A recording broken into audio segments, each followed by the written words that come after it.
Tutustutaan polynomien jakolaskuun ruudussa olevan esimerkin avulla. Ensinnäkin jakokulma.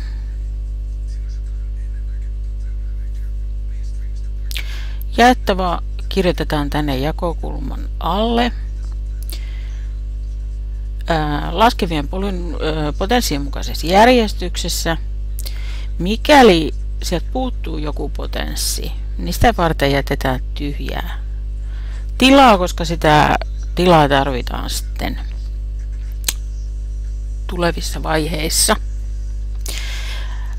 Jakaja x plus 1 kirjoitetaan tänne vasemmalle ja sitten tämä jakolaskun lopputulos, sitä lähdetään kirjoittamaan tonne ylös.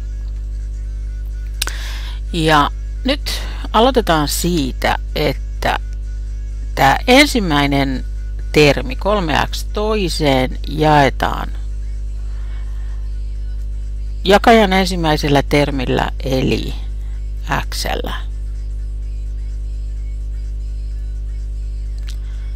Ja osamäärähän on 3x. Se tarkoittaa nyt sitä, että tämän osamäärän ensimmäinen termi on 3x.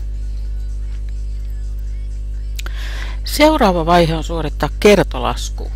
Otetaan täältä tämä 3x ja kerrotaan koko jakaja. Kirjoitetaan lopputulos tänne alle ihan niin, että noi termit menevät kohdakkain. 3x kertaa x on siis 3x toiseen, 3x kertaa 1.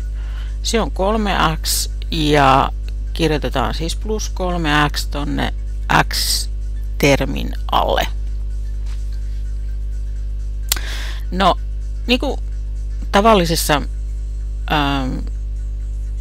kokonaislukujen tai siis reaalilukujen jakolaskussa, niin seuraavaksi suoritetaan vähennyslasku. Ja nyt tässä tapauksessa tehdään niin, että vaihdetaan täällä nämä merkit. Eli vaihdetaan tämä vastaluvukseen ja tämä vastaluvukseen. Tämä sen takia, että nyt tämän jälkeen me voidaan laskea yhteen. Siis vähennyslaskuhan on vastaluvun lisääminen lukuun. Nyt me lisätään 3x toiseen sen vastaluku miinus 3x toiseen. Eli siis me suoritetaan vähennyslasku. No niin, nyt ensimmäiseksi täällä nämä.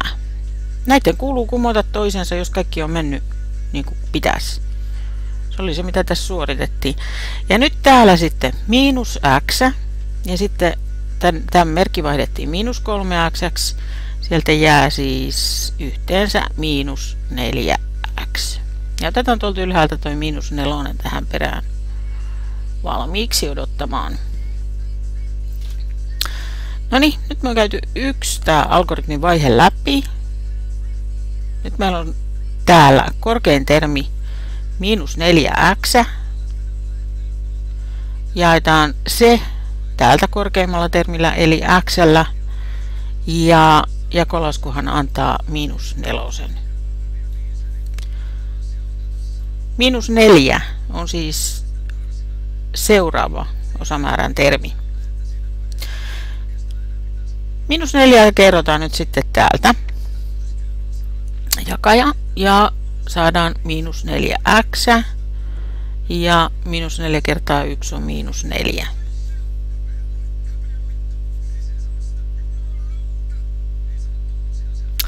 No niin, sitten suoritetaan vähennyslasku ja vaihdetaan siis merkit.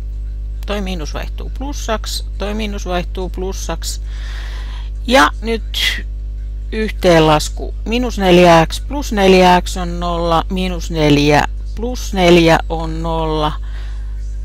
Tänne ei siis jäänyt mitään. Jakojäännös on 0.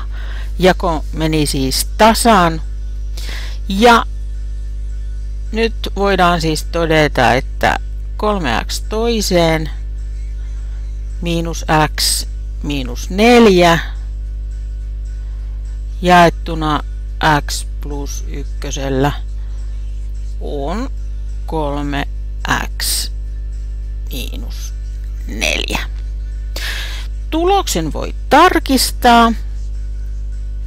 Eli nyt kun tämä saatu osamäärä kerrotaan tuolla x plus 1, niin siitähän pitää tulla silloin sitten tämä jaettava